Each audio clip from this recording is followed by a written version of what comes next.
संभल कर रहे। बिहार में पटना समेत कई जिलों की हवा बिगड़ी। दिवाली से पहले बिहार के कई शहरों की हवा खराब हो गई है। पटना का AQI 156, गया का 153, मुजफ्फरपुर का 128 और राजगीर 139 दर्ज किया गया है। पटना में PM 2.5 का स्तर 67 और PM 10 का स्तर 135 है। भागलपुर का AQI 81 और सहरसा का 66 है। वायु गुणवत्ता कई जगहों पर खराब और कुछ जगहों पर मध्यम श्रेणी में है। सुबह सुबह पटना में गंगा किनारे जुटे हजारों बेरोजगार।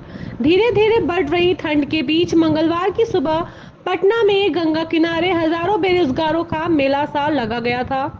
छात्र छात्राओं का ये हुजूम मंगलवार के दिन भगवान हनुमान की सामूहिक पूजा के लिए नहीं जुटा था। ये सब जुटे थे रेलवे की नौकरी के लिए, भर्ती परीक्षा की अपनी अपनी तैयारियों को जांचने परखने। इन सबको उनकी कोचिंग ने सेट प्रेफेक्ट के लिए सुबह सुबह यहाँ बुलाया था। बिहार में नंदकिशोर यादव और सांसद प्रदीप सिंह को Y+ सिक्योरिटी। बिहार के कई नेताओं की सुरक्षा बढ़ा दी गई है। बिहार विधानसभा अध्यक्ष नंदकिशोर यादव को Y+ श्रेणी में रखा गया है। बिहार सरकार के मंत्री नीरज कुमार सिंह उर्फ नीरज बबलू को भी Y+ श्रेणी की सुरक्षा दी गई है। बताया जा रहा है कि बिहार सरकार के गृह विभाग की ओर से सोमवार यानी 21 अक्टूबर को इन नेताओं की सुरक्षा बढ़ाने को लेकर एक खत पुलिस महानिदेशक और अपर पुलिस महानिदेशक शाखा को पत्र लिखा गया था। रामगढ़ से सुशील कुशवाहा को जनस्वराज का टिकट। बिहार उपचुनाव में प्रशांत किशोर की जनस्वराज पार्टी ने कैमूर जिले की रामगढ़ सीट से सुशील कुशवाहा के उम्मीदवार घोषित किया है। कुशवाहा पूर्व में बसपा के प्रदेश महासचिव रह चुके हैं और 2019 में बक्सर लोकसभा चुनाव लड़ चुके हैं। जनस्वराज पार्टी ने उनकी उम्मीदवारी की घोषणा करते हुए उन्हें जमीनी कार्यकर्ता बताया। पटना में travel and tourism fair, Bihar के पर्यटन को यूं मिलेगा नई दिशा। पटना में 2 दिवसीय ट्रैवल एंड टूरिज्म फेयर का उद्घाटन मुख्यमंत्री नीतीश कुमार ने किया। इस मेले में 15 राज्यों के 100 से अधिक प्रतिनिधि भाग ले रहे हैं, जिसमें देश विदेश के पर्यटन उद्योग से जुड़े लोग शामिल हैं। मेले का उद्देश्य बिहार सहित अन्य राज्यों के पर्यटन स्थलों का प्रचार प्रसार और पर्यटन उद्यम को बढ़ावा देना है। 4 दिन बाकी, अब तक 4 ही नामांकन। मतदान के दिन उपचुनाव वाले इलाके में छुट्टी। बिहार के विधानसभा की 4 सीटों रामगढ़, तरारी, बेलागंज और ईमानगंज में उपचुनाव के लिए अब तक केवल 4 नामांकन हुए हैं। रामगढ़ से बीजेपी के अशोक कुमार सिंह और राजद के अजीत कुमार सिंह, जबकि तरारी से CPI-NL के राजू यादव और निर्दलीय लालू प्रसाद यादव ने पर्चा दाखिल किया है। बेलागंज और ईमानगंज में अभी तक कोई नामांकन नहीं हुआ है, जबकि 25 अक्टूबर नामांकन का आखिरी दिन है। छात्राओं का हेडमास्टर और शिक्षकों पर आरोप। बिहार में स्कूली छात्राओं ने हेडमास्टर और शिक्षकों पर गंभीर आरोप लगाए हैं। मामला समस्तीपुर जिले का है।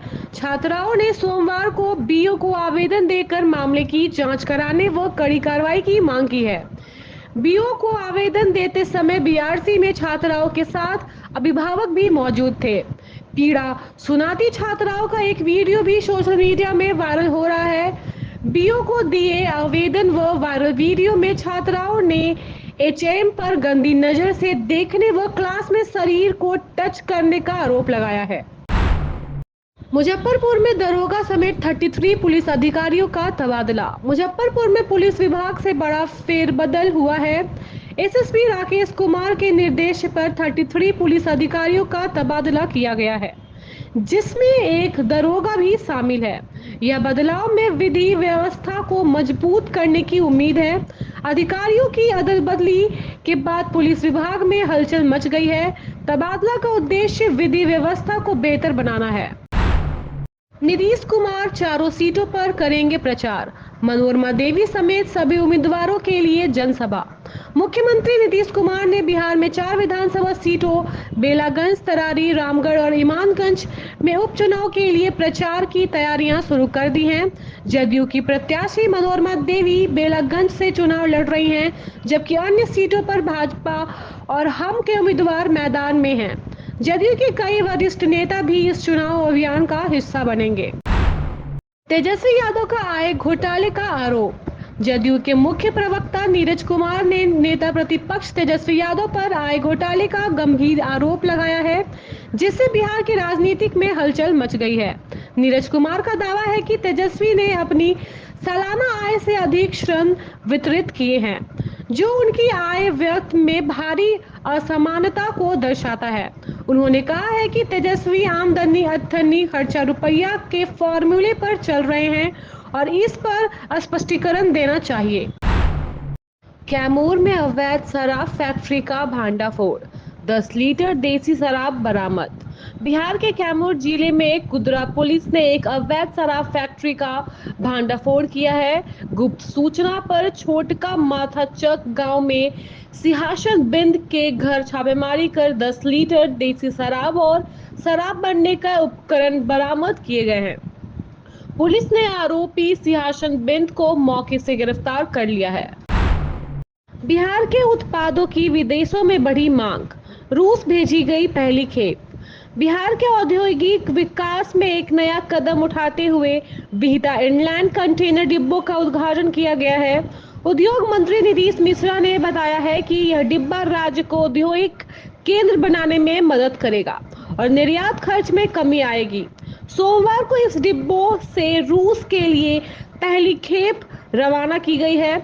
इससे बिहार के उत्पाद समय और कम लागत में देश विदेश तक पहुंचेंगे, जिससे राज्य में आर्थिक विकास को नई दिशा मिलेगी।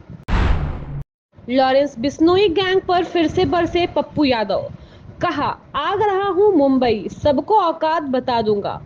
पप्पू यादव एक बार फिर से लॉरेंस बिश्नोई गैंग को लेकर सुर्खियों में हैं।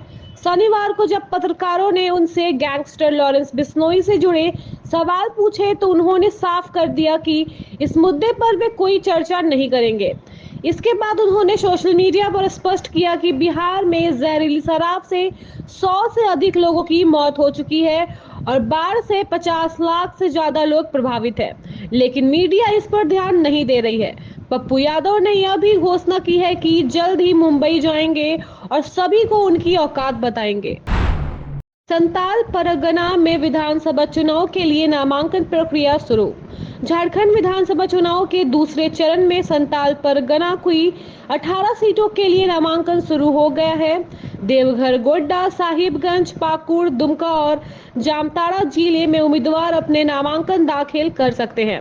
सभी नामांकन स्थलों पर सुरक्षा के कड़े इंतजाम किए गए हैं और भीड़ को नियंत्रित करने के लिए जगह जगह पर बैरियर लगाए गए हैं। बीजेपी का दबदबा, धुब्र भगत का 18 साल का राजमहल विधानसभा क्षेत्र का राजनीतिक इतिहास दिलचस्प है। यहां कांग्रेस के मोहम्मद बुरहानुद्दीन खान ने आजादी के बाद पहले चुनाव में दी जीत दर्ज की है। धुब्र भगत ने 1977 से 1995 तक 18 वर्षों तक विधायक बने, लेकिन 2000 में चारा घोटालों के कारण बीजेपी के निष्कासित हो गए। 2009 से बीजेपी ने लगातार जीत हासिल की है और अब राजमहल में बीजेपी और झामुमो के बीच सीधी टक्कर होने की संभावना है। एनडीए से इंडिया तक भीतरघात की आशंका। कोल्हान की 14 सीटों पर एनडीए और इंडिया के प्रत्याशियों की घोषणा के बाद नेताओं में नाराजगी बढ़ी है। कई बागी नेता पार्टी छोड़ रहे हैं या निर्दलीय चुनाव लड़ने की तैयारी में हैं। भाजपा के सुमित्रा मांडी और विमल बैडा ने पार्टी छोड़ी, जबकि गणेश महली और बसको बेसरा झामुमो में शामिल हो गए, जिससे राजनीतिक समीकरण बदल रहे हैं। इन सीटों के लिए होगा नामांकन। झारखंड विधानसभा चुनाव के लिए देवघर, गोड्डा, साहिबगंज और पाकुड़ जिले में 3-3, दुमका में 4 और जामताड़ा में विधानसभा सीटों पर चुनाव होगा। सभी जिले के निर्वाचन पदाधिकारी नामांकन स्थलों का निरीक्षण कर चुके हैं और सुरक्षा के कड़े इंतजाम किए गए हैं। 22 से 29 अक्टूबर तक नामांकन होगा। 30 को स्कूटनी और 1 नवंबर को नाम वापसी की तिथि है। संताल परगना में दूसरे फेज के लिए 23 नवंबर को वोट डाले जाएंगे। विधानसभा चुनाव में कई बार भाग्य आजमा चुके हैं रोशनलाल चौधरी।